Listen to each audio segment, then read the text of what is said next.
नमस्कार दोस्तों, कानूनी सहायता में आपका स्वागत है। मैं हूं एडवोकेट नीतीश सहाय और जैसा कि आप जानते हैं कि मैं अपने चैनल के माध्यम से आपको कानून की नई नई जानकारियां उपलब्ध कराता रहता हूं। दोस्तों, आज हम बात करेंगे हमारे कॉन्स्टिट्यूशन की। दोस्तों, जैसा कि आप जानते हैं कि हमारा कॉन्स्टिट्यूशन दुनिया का सबसे बृहद और बड़ा कॉन्स्टिट्यूशन है। इसे बनने में 2 वर्ष 11 माह और 18 दिन लग गए थे। इस कॉन्स्टिट्यूशन में जितने प्रोविजंस हैं वो शायद दुनिया के और किसी भी कॉन्स्टिट्यूशन में नहीं है और इसमें हर प्रकार के प्रोविजंस को समाहित किया गया। दुनिया के लगभग हर देश के कॉन्स्टिट्यूशन से कुछ ना कुछ इसमें इंस्पिरेशन लिया गया है और तब जाकर के हमारा देश का ये कॉन्स्टिट्यूशन हमारे देश की परिस्थिति से के हिसाब से इतना कंपैटिबल बन पाया है। दोस्तों, हमारे कॉन्स्टिट्यूशन ने हमें बहुत सारे फंडामेंटल राइट्स प्रोवाइड किए हैं, किंतु उन फंडामेंटल राइट्स का कोई मतलब नहीं निकलता है अगर उन फंडामेंटल राइट्स को प्रोटेक्ट करने के लिए कोई प्रॉपर ऑपरेटिंग टूल्स ना हो। हमारे कॉन्स्टिट्यूशन के फ्रेमर्स को शायद ये बात बहुत अच्छे से पता थी, इसीलिए उन्होंने कॉन्स्टिट्यूशन को बनाते वक्त जब फंडामेंटल राइट के प्रोविजंस को इंसर्ट किया तो इसके प्रोटेक्शन के लिए भी बहुत सारे पर्याप्त उपाय कर दिए। इनमें से कुछ उपाय जो मेन उपाय हैं वो है आर्टिकल 13, आर्टिकल 32 एंड आर्टिकल 226। तो आइए आज हम इन्हीं उपायों की चर्चा करते हैं और जानते हैं कि इन उपायों के तहत हमारे फंडामेंटल एंड लीगल राइट्स कैसे प्रोटेक्टेड हो सकते हैं। तो दोस्तों, सबसे पहले अगर हम आर्टिकल 13 की बात करें तो आर्टिकल 13 कॉन्स्टिट्यूशनल रेमेडीज तो प्रोवाइड करता ही है। ये एक जुडिशियल रिव्यू के प्रोविजंस को भी ये प्रोवाइड कर रहा है, क्योंकि आर्टिकल 13 के अनुसार कोई भी लॉ जो हमारे फंडामेंटल राइट्स के इनकंसिस्टेंट हो, चाहे वो प्री कॉन्स्टिट्यूशनल हो चाहे वो पोस्ट कॉन्स्टिट्यूशनल हो, वो जिस एक्सटेंट तक हमारे फंडामेंटल राइट को प्रभावित करेगा उस एक्सटेंट तक वो खुद ही नल एंड वॉइड हो जाएगा। आर्टिकल 13 में 2 प्रिंसिपल्स को डिराइव किया गया है। एक है डॉक्ट्रिन ऑफ एक्लिप्स एंड दूसरा है डॉक्ट्रिन ऑफ सेवरेबिलिटी। तो इन डॉक्ट्रिन्स में मैं अभी बहुत ज़्यादा अभी एक्सप्लेन नहीं करूँगा, क्योंकि हमारा जो मेन मुद्दा है वो है कॉन्स्टिट्यूशनल रेमेडीज़ का, अर्थात अगर कोई लीगल राइट्स का इन्फ्रिंजमेंट होता है तो उस दशा में हमारे कॉन्स्टिट्यूशन में कौन से प्रोविजंस हैं जो हमें प्रोटेक्ट करने के लिए बनाए गए हैं। क्योंकि इवन अगर हम आर्टिकल 13 की भी बात करें तो ये ठीक है कि एक प्रोविज़न प्रोवाइड करता है कि स्टेट कोई लॉ ऐसा बना नहीं सकता है, अगर बनाएगा तो वो नल एंड वॉइड हो जाएगा, किंतु ये नल एंड वॉइड खुद से नहीं होता है, ये इसे कोर्ट से डिक्लेयर करवाना पड़ता है और इसी के प्रोविज़न की आज हम लोग चर्चा करेंगे।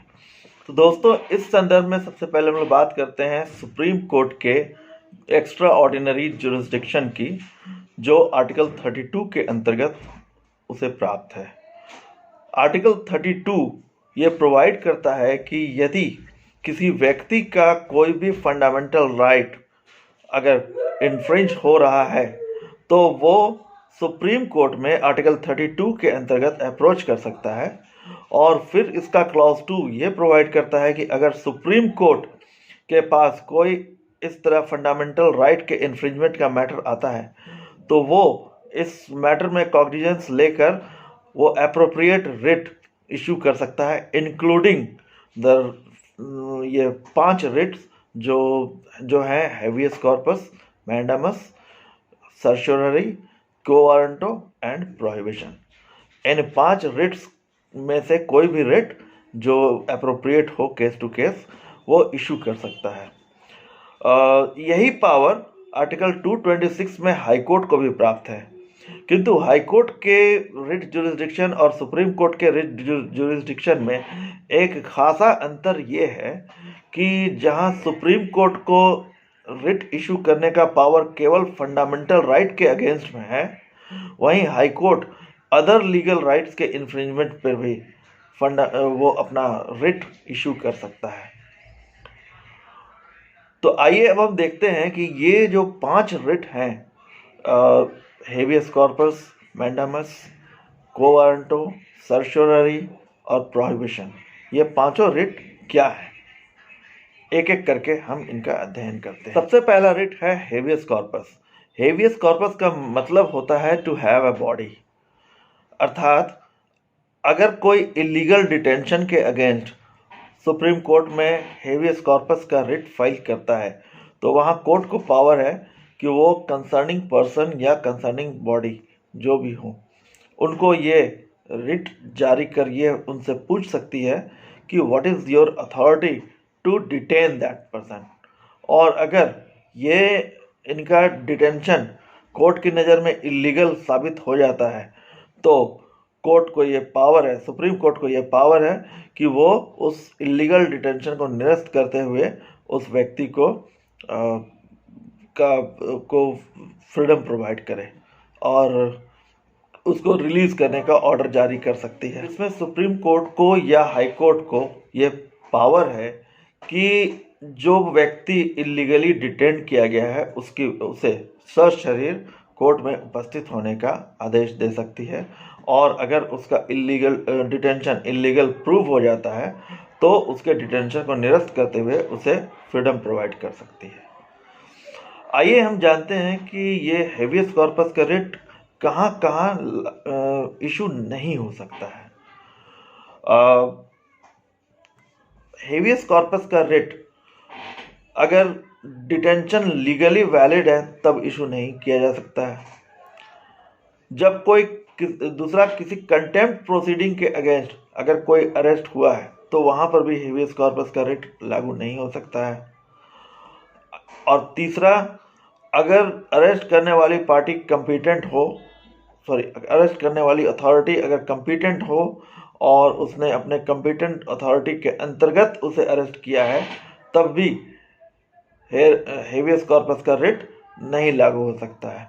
और चौथा, अगर हेबियस कॉर्पस का रिट हाई कोर्ट के द्वारा इशू किया जाना है और जिस व्यक्ति या के संदर्भ में ये इशू किया जाना है वो उस पर्टिकुलर हाई कोर्ट के क्षेत्राधिकार से बाहर है तब भी ये हेबियस कॉर्पस का रिट नहीं इशू किया जा सकता है। हमारा दूसरा रिट है मैंडामस। मैंडामस का अर्थ होता है अ कमांड। इट मीन्स अगर कोई पब्लिक अथॉरिटी कोई अपना पब्लिक ड्यूटी परफॉर्म नहीं कर रही है तो उस ड्यूटी को परफॉर्म करने के लिए ये रिट सुप्रीम कोर्ट या हाई कोर्ट के द्वारा जारी किया जा सकता है। इसका अर्थ ये हुआ कि यदि कोई पब्लिक ऑफिस अपना काम ठीक से नहीं कर रही है और उससे किसी व्यक्ति का लीगल या फंडामेंटल राइट अगर अफेक्ट हो रहा है तो वो व्यक्ति रिट ऑफ मैंडामस के लिए हाई कोर्ट या सुप्रीम कोर्ट में अप्लाई कर सकता है। और अगर कोर्ट सेटिस्फाई हो जाती है कि वाकई ये पब्लिक अथॉरिटी अपना काम ठीक से नहीं कर रही है तो उस अथॉरिटी को अपना वो पर्टिकुलर पब्लिक ड्यूटी करने के लिए वो ये रिट जारी कर सकती है। इस रिट के लिए जो सबसे बड़ा कंडीशन ये है कि there must be a public duty. अगर कोई पब्लिक ड्यूटी उसकी बनती हो तभी ये रिट जारी हो सकता है। दूसरा जो इसका एसेंशियल कंडीशन है कि जो अफेक्टेड व्यक्ति है उसका कोई राइट होना चाहिए जो उस पब्लिक ड्यूटी से रिलेटेड हो और तभी ये रिट इशू हो सकता है। हमारा नेक्स्ट रिट है रिट ऑफ प्रोहिबिशन। प्रोहिबिशन को हम समझने के लिए इसे ऐसे कह लें कि अगर किसी व्यक्ति को कोई काम करने का अधिकार ही ना हो और वो व्यक्ति अगर वो काम कर रहा हो तो क्या वो जस्टिफाइड होगा? आप कहेंगे बिल्कुल नहीं। ठीक उसी प्रकार अगर कोई इंफीरियर कोर्ट कोई पर्टिकुलर केस में अगर कुछ डायरेक्शन पास करता है जिसका कि उसे जुरिस्डिक्शन ही नहीं है। अर्थात जहाँ जुरिस्डिक्शनल एरर हो, वहाँ अगर उसने कोई अपने जुरिस्डिक्शन को ट्रांसग्रेस करके अगर कोई ऑर्डर पास कर दिया है, तो उस ऑर्डर को रोकने के लिए, क्वैश करने के लिए रिट ऑफ प्रोहिबिशन इशू किया जा सकता है। और ये writ of prohibition high court या सुप्रीम कोर्ट के द्वारा इशू किया जा सकता है। हमारा जो नेक्स्ट रिट है वो है रिट ऑफ सर्शोररी। सर्शोररी और रिट ऑफ प्रोहिबिशन दोनों एक दूसरे के कंपैटिबल हैं, लेकिन दोनों में अंतर सिर्फ इतना ही है कि जहां प्रोहिबिशन में कोई एक्शन करने से रोक दिया जाता है, वहीं सर्शोररी में अगर कोई एक्शन कर लिया गया है और उसका रिजल्ट को इफेक्ट में आने से रोकने के लिए रिट ऑफ सर्शोररी किया जाता है। सर्शोररी का लिटरल मीनिंग होता है टू सर्टिफाई और टू करेक्शन। तो जहाँ पर कोई अगर इंफीरियर कोर्ट अपने पावर को ट्रांसग्रेस करके कुछ गलत ऑर्डर अगर पास कर दे, तो उस गलत ऑर्डर को सर्टिफाई या करेक्ट करने के लिए रिट ऑफ सर्शोररी किया जाता है। अब आते हैं हमारे नेक्स्ट रिट पर, जो है writ of quo warranto. Quo warranto का शाब्दिक अर्थ होता है what is your authority. Writ of quo warranto के अंतर्गत अगर कोई पब्लिक अथॉरिटी अपने ऑफिस को होल्ड करने के लिए ऑथराइज नहीं है और फिर भी अगर वो पब्लिक ऑफिस होल्ड कर रही है, तो वहाँ पर writ of quo warranto issue करके उससे ये पूछा जा सकता है कि what is your authority. And अगर वो अपना अथॉरिटी प्रूफ नहीं कर सकते हैं, then they will have to vacate that office. तो रिट ऑफ क्वो वारंटो तभी जारी किया जा सकता है जब कोई पब्लिक अथॉरिटी अपने ऑफिस जो एज्यूम कर रहे हैं वहाँ उसके ऑफिस एजम्पशन का पावर यानी उसकी अथॉरिटी अंडर चैलेंज्ड हो, तभी ये रिट किया जा सकता है।